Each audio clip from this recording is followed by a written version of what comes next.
ఈ రేఖాంశాలు అవన్నీ కూడా అర్ధవృత్తాలు అనమాట. ఎందుకంటే ఉత్తర ధ్రువంలో ప్రారంభమై దక్షిణ ధ్రువంతో అంతమవుతాయి. అందువల్ల వీటిని మనం అర్ధవృత్తాలు అని కూడా అంటాం.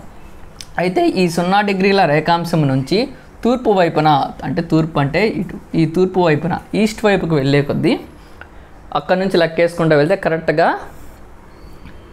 ఇది 0 డిగ్రీల రేఖాంశం అనుకుంటే ఇక్కడ నుంచి మొదలవుతూ దీనికి వైపుకి వెళ్తే ఎత్తు వైపుకి, దీనికి కరెక్ట్గా వెనకమాల ఇంకొక లైన్ ఉంటుంది. దానినే మనం 180 డిగ్రీల రేఖాంశం అని అంటాం. దానినే అంతర్జాతీయ దినరేఖ అంటాం.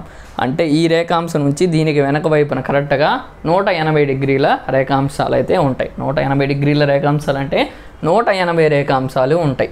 అలానే ఇక్కడ నుంచి పడమరకు వెళ్ళే కొలది దీనికి కరెక్ట్గా వెనకమాలకు వచ్చేటప్పటికి అటు కూడా 180 రేఖాంశాలు అంటాం. వీటినేమో తూర్పు రేఖాంశాలు, వీటినేమో పశ్చిమ రేఖాంశాలు అని కూడా అంటాం. అయితే 180 డిగ్రీల తూర్పు రేఖాంశము ప్లస్ 180 డిగ్రీల పశ్చిమ రేఖాంశము రెండు ఒకటే. దానినే అంతర్జాతీయ దినరేఖ అని అంటాం. 180 డిగ్రీల తూర్పు రేఖాంశము అలానే 180 డిగ్రీల పశ్చిమ రేఖాంశము రెండు ఒకటే. దానినే అంతర్జాతీయ దినరేఖ, ఇంటర్నేషనల్ స్టాండర్డ్ లైన్ అని కూడా మనం అంటాము. అయితే ఈ రేఖాంశాలు మొత్తం 360 రేఖాంశాలు ఉంటాయి. 360 ఎలా వచ్చింది మనకి? ఇక్కడ 0 డిగ్రీల రేఖాంశాన్ని కూడా మనం కలుపుకోవాలి. ప్లస్ 180 తూర్పు రేఖాంశాలు, 180 పశ్చిమ రేఖాంశాలు, మొత్తం 361 వచ్చింది. ఇందులో 180, ఇందులో 181 సేమ్ రిపీట్ అవుతుంది. సో మనం ఒకటి తగ్గించాలి. మొత్తం 360 రేఖాంశాలు అని అంటాం. అయితే ఈ అక్షాంశాలు రేఖాంశాల ఆధారంగా అసలు మనకెందుకు? ఈ అక్షాంశాలు రేఖాంశాల వలన మనం ఖచ్చితంగా ఒక ప్రాంతంలో సమయాన్ని తెలుసుకుంటానికి, అలాగే ఒక ప్రాంతం యొక్క ఎగ్జాక్ట్ లొకేషన్ ఉనికిని తెలుసుకుంటానికి, అలాగే ఒక ప్రాంతంలో క్లైమేట్ వాతావరణాన్ని తెలుసుకుంటానికి మనం ఈ అక్షాంశాలు మరియు రేఖాంశాలని ఉపయోగిస్తామన్నమాట. నెక్స్ట్ ఈ అక్షాంశాలు రేఖాంశాల తర్వాత మనకి అర్ధగోళాలు అనే చిన్న టాపిక్ అయితే వచ్చిందనమాట. అర్ధగోళాలు చూడండి ఒకసారి. ఇప్పుడు ఇది ఎర్త్ అనమాట. ఎర్త్ని మనం లాటిట్యూడ్స్లో తీస్తేది 0 డిగ్రీస్ యొక్క లాటిట్యూడ్. భూమధ్య రేఖ నుంచి 90 డిగ్రీల ఉత్తర ధ్రువం, 90 డిగ్రీల నార్త్ పోల్ వరకు ఉన్న భాగాన్ని మనం ఉత్తరార్ధగోళం అంటాం. ఉత్తర అర్ధగోళం అంటే మనకి 0 డిగ్రీల నుంచి 90 డిగ్రీల నార్త్, ఇది ఉత్తరార్ధగోళం యొక్క డిగ్రీస్ యొక్క రేంజ్. మనకు అర్ధగోళాలు కూడా ఇచ్చి 4 అర్ధగోళాలు ఇచ్చి 4 రేంజ్లు ఇస్తాడు. వాటిని మనం మ్యాచ్ చేయాలి.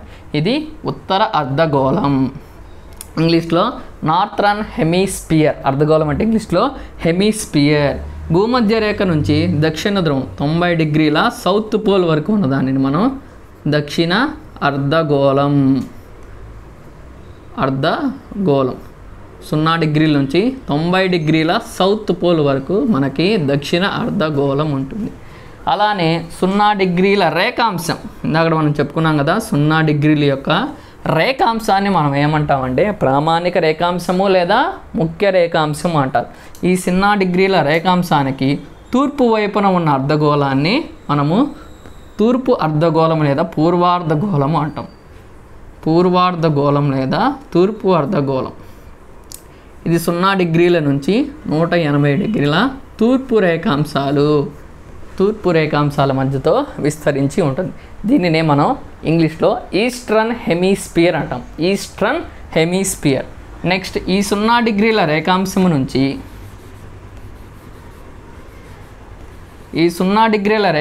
నుంచి పశ్చిమానికి వెళ్ళే కొద్దీ వెనకమాల 180 డిగ్రీల వరకు పడమరగా వెళ్తే మనం 0 డిగ్రీల నుంచి 180 డిగ్రీలు పడమరగా వెళ్తే వచ్చే అర్ధగోళాన్ని పశ్చిమ అర్ధగోళము లేకపోతే వెస్ట్రన్ హెమిస్పియర్ అంటాం.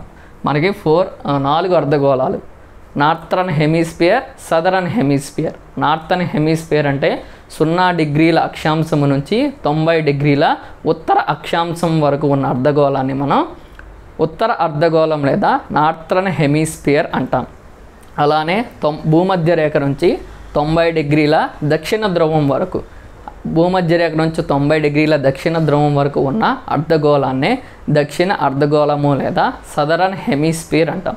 అలాగే 0 డిగ్రీల నుంచి 180 డిగ్రీల తూర్పు రేఖాంశము వరకు ఉన్న అర్ధగోళాన్ని తూర్పు అర్ధగోళము లేకపోతే పూర్వ అర్ధగోళం అంటారు. ఇంగ్లీష్లో ఈస్టర్న్ హెమిస్ఫియర్ అంటాం. నెక్స్ట్ 0 డిగ్రీల రేఖాంశం నుంచి 180 డిగ్రీల పశ్చిమ రేఖాంశం వరకు విస్తరించి ఉన్న అర్ధగోళాన్ని పశ్చిమ అర్ధగోళము లేకపోతే వెస్ట్రన్ హెమిస్ఫియర్ అంటాం. సేమ్ ఇదంతా మన బ్రెయిన్లో ఒక ఇమాజిన్గా మనం చేసుకున్నట్లయితే మనకి ఇది కన్ఫ్యూజ్ కాకుండా చాలా ఈజీగా అయితే ఉంటుంది అన్నమాట. ఇది హెమిస్ఫియర్స్ గురించి. Next movements of the earth, భూమి యొక్క చలనాలు. మనందరికీ తెలిసినట్లే భూమికి 2 చలనాలు ఉంటాయి. ఒకటేమో భ్రమణం, ఇంకొకటేమో పరిభ్రమణం. భూమికి 2 చలనాలు అయితే ఉంటాయి. ఒకటేమో భ్రమణం, ఇంకొకటైతే పరిభ్రమణం. భ్రమణాన్నేమో మనం రొటేషన్ అంటాము, పరిభ్రమణాన్ని రివల్యూషన్ అంటాం. భ్రమణాన్ని రొటేషన్, పరిభ్రమణాన్ని రివల్యూషన్ అంటాం. అసలు భ్రమణం అంటే ఏమిటి? భ్రమణం అంటే రొటేషన్ అంటే తన చుట్టూ తాను తిరగటం. ఏ వస్తువైనా తన చుట్టూ తాను తిరిగితే దానిని భ్రమణం అంటాం. ఈ భూమి అనేది తన చుట్టూ తాను తిరుగుతూ ఉంటుంది. దానివల్ల దానిని భూభ్రమణం అంటారు, ఎర్త్ రొటేషన్. అయితే ఈ ఎర్త్ రొటేట్ అయ్యేటప్పుడు ఎంత స్పీడ్తో తిరుగుతుందంటే 1610 కిలోమీటర్ల వేగంతో తన చుట్టూ తాను తిరుగుతూ ఉంటుంది. అసలు ఈ భూమి తన చుట్టూ తాను తిరగటం వల్ల అంటే ఎర్త్ రొటేట్స్ ఇట్ సెల్ఫ్, దానివల్ల ఏం జరిగింది? భూమి తన చుట్టూ తాను తిరగటం వల్ల పగలు రాత్రులు అనేవి మనకి ఏర్పడతాయి. ఇది గుర్తుపెట్టుకోవాలి, ఇంపార్టెంట్. భూమి తన చుట్టూ తాను తిరగటం వలన పగలు రాత్రులు ఏర్పడతాయి. అంటే భూమి సూర్యునికి ఎదురుగా ఉంటుంది. భూమి సూర్యునికి ఎదురుగా ఉన్నప్పుడు సూర్యకాంతి భూమి మీద పడుతుంది, సొగభాగం వరకే పడుతుంది. ఆ సొగభాగాన్ని మనం పగలు అని, సూర్యకాంతి పడని మిగిలిన భాగాన్ని మనం రాత్రి అని అంటాము. అంటే ఈ భూమి తన చుట్టూ తాను తిరగడం వల్ల చీకటిగా ఉన్న ప్రాంతం సూర్యుని వైపుకి, వెలుగుగా ఉన్న ప్రాంతం చీకటిలోనికి వస్తుంది. అంటే భూమి భ్రమణం వలన మనకి పగలు రాత్రులు అయితే ఏర్పడుతూ ఉన్నాయి. నెక్స్ట్ పరిభ్రమణం. పరిభ్రమణం అంటే భూమి ఒక వస్తువు వేరొక వస్తువు చుట్టూ తిరగటాన్ని పరిభ్రమణం అంటారు. ఇప్పుడు భూమి సూర్యుని చుట్టూ తిరుగుతూ ఉంటుంది. భూమి సూర్యుని చుట్టూ తిరుగుతూ ఉంటుంది. అలా భూమి సూర్యుని చుట్టూ తిరగటాన్ని పరిభ్రమణం అంటారు, రివల్యూషన్ అంటారు. మరి ఈ రివల్యూషన్ వల్ల మనకి ఏం ఏర్పడతాయి? రివల్యూషన్ వల్ల మనకి సీజన్స్, ఋతువులు అయితే ఏర్పడతాయి. అలానే సొలాస్టిసెస్, ఆయనాంతాలు ఏర్పడతాయి. ఈక్వినాక్సెస్, విషవత్తువులు ఏర్పడతాయి. అలానే గ్రహణాలు, ఎక్లిప్సెస్ ఏర్పడతాయి. ఆ 4 గురించి కూడా మనం ఇప్పుడు డీటెయిల్గా చూద్దాం. సరే, ఇప్పుడు భూమి సూర్యుని చుట్టూ తిరుగుతుంది. భూమి సూర్యుని చుట్టూ తిరిగేటప్పుడు ఒక మార్గంలో అయితే తిరుగుతూ ఉంటుంది. ఇది సూర్యుడు, ఇదేమో సూర్యుడు, భూమి.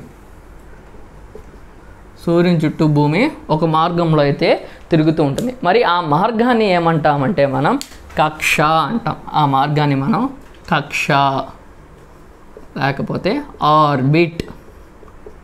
ఆర్బిట్ అంటాం. ఇందాక మనం ఇక్కడ భూమి యొక్క ఉత్తర ధ్రువం మరియు దక్షిణ ధ్రువాన్ని కలిపే ఊహారేఖని అక్షం అంటాం. అక్షం, యాక్సిస్.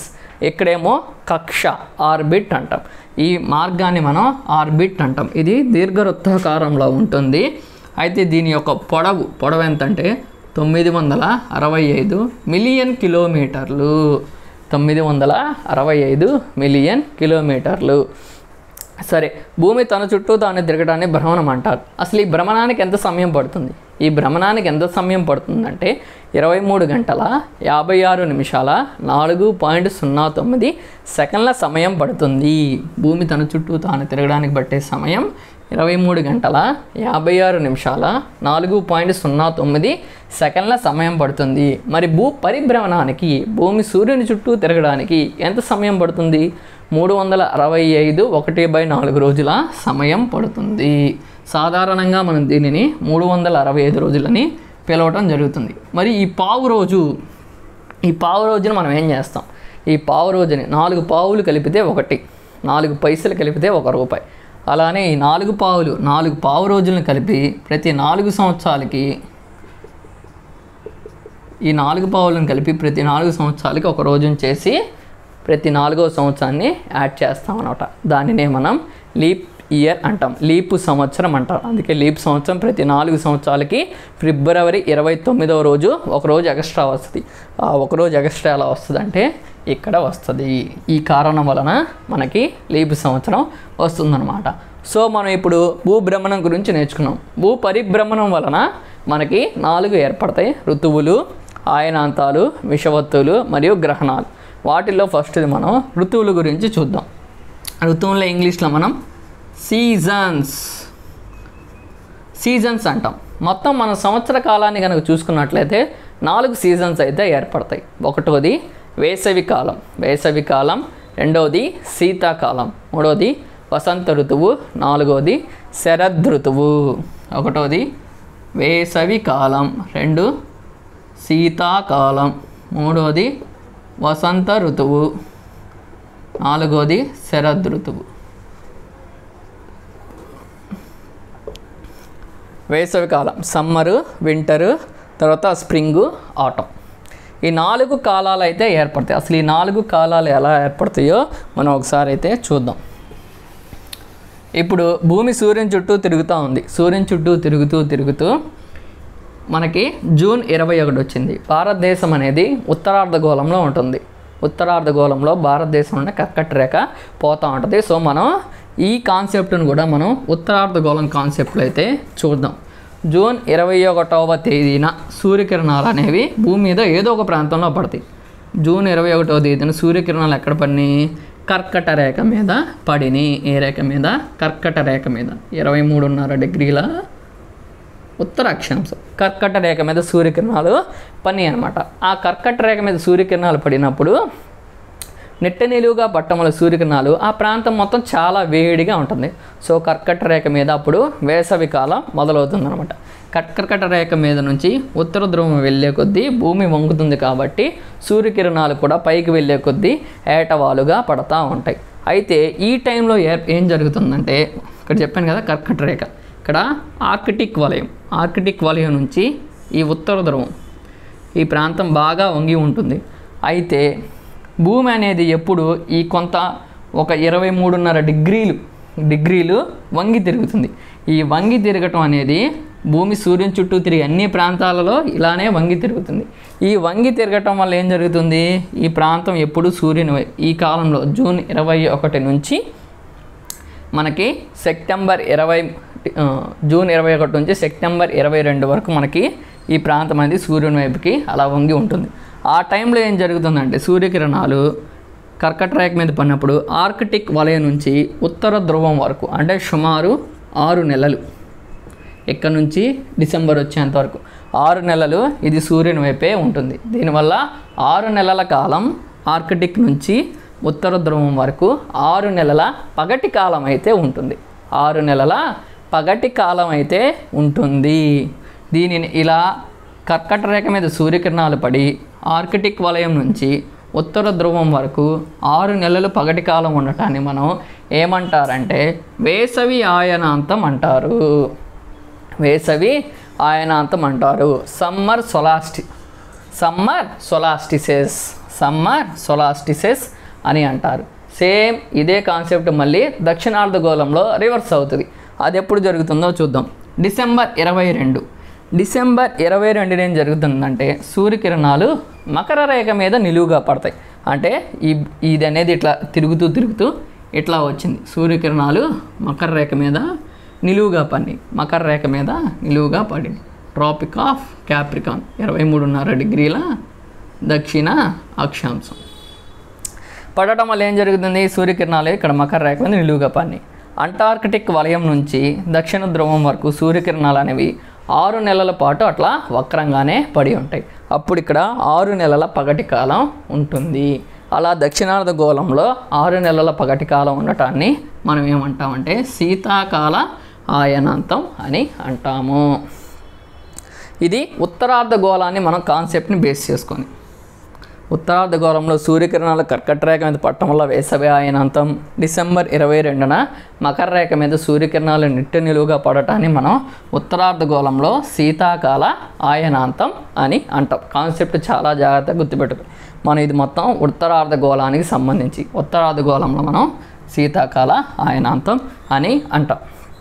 ఇప్పుడు నెక్స్ట్ మళ్ళీ మార్చి 21 అలానే సెప్టెంబర్ 23 ఈ 2 డేట్స్ కూడా మనకి చాలా ఇంపార్టెంట్ అనమాట. భూమి తిరుగుతూ ఈ ప్లేస్కి వచ్చింది. ఆ ప్లేస్కి రావడం వల్ల మార్చి 21వ తేదీన ఏం జరిగింది, సూర్యకిరణాలు అనేవి భూమధ్య రేఖ మీద, ఇంతకుముందు ఏమో కర్కట రేఖ మీద, తర్వాత మకర రేఖ మీద పని, ఇక్కడ మార్చి 21 భూమధ్య రేఖ మీద సూర్యకిరణాలు నెట్ట నిలువుగా పని. భూమధ్య రేఖ మీద మధ్య ప్రాంతంలో పట్టడం వల్ల సూర్యకిరణాలు అంటే అప్పుడు భూగోళం మొత్తం మధ్యలో పట్టడం వల్ల భూగోళం మొత్తం పగలు రాత్రులు అనేవి సమానంగా ఏర్పడతాయి. ఎందుకంటే మధ్యలో పడింది కాబట్టి. పగలు రాత్రులు భూగోళం మొత్తం సమానంగా ఉండటాన్ని మనం ఏమంటామంటే విషవత్తువు అంటాం. ఏమంటాం? విషవత్తువు అని అంటాం. సేమ్ అలానే సెప్టెంబర్ 23వ తేదీ కూడా భూమధ్య రేఖ మీద సూర్యకిరణాలు నెట్ట నిలువుగా పడతాయి.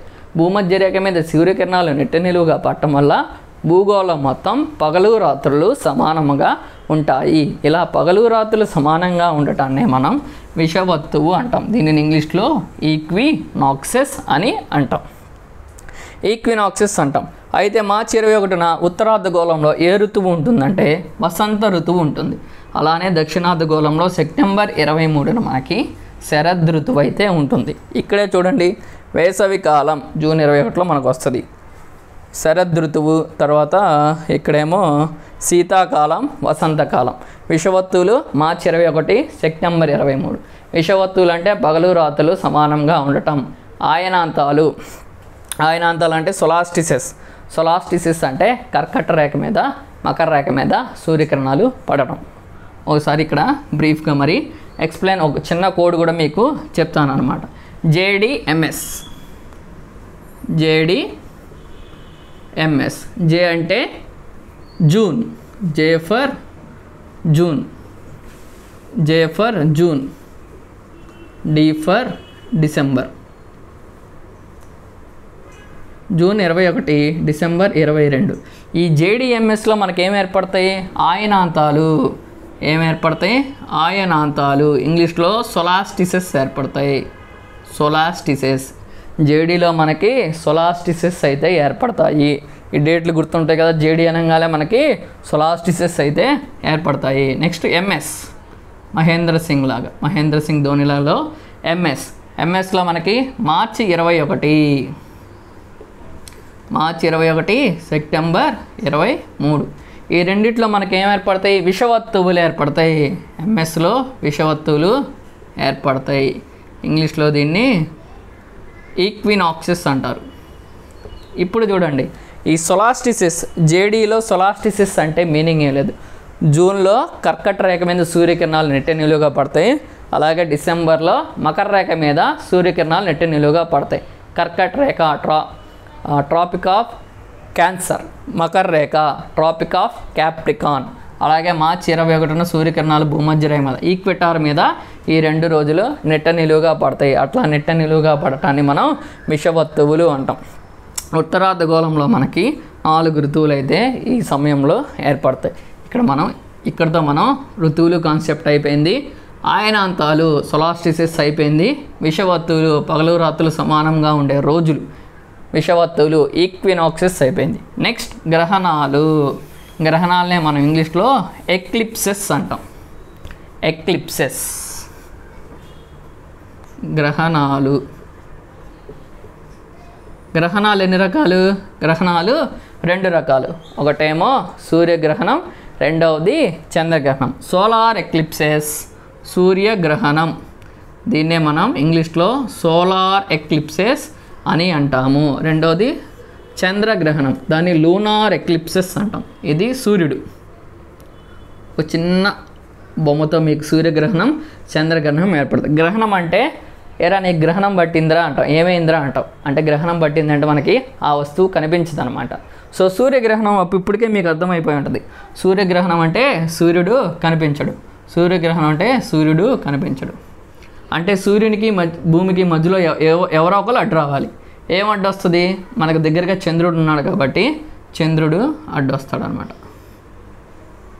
భూమికి సూర్యునికి మధ్యలో ఇదేమో సూర్యుడు, ఇదేమో భూమి ఎర్త్, ఇదేమో మూన్.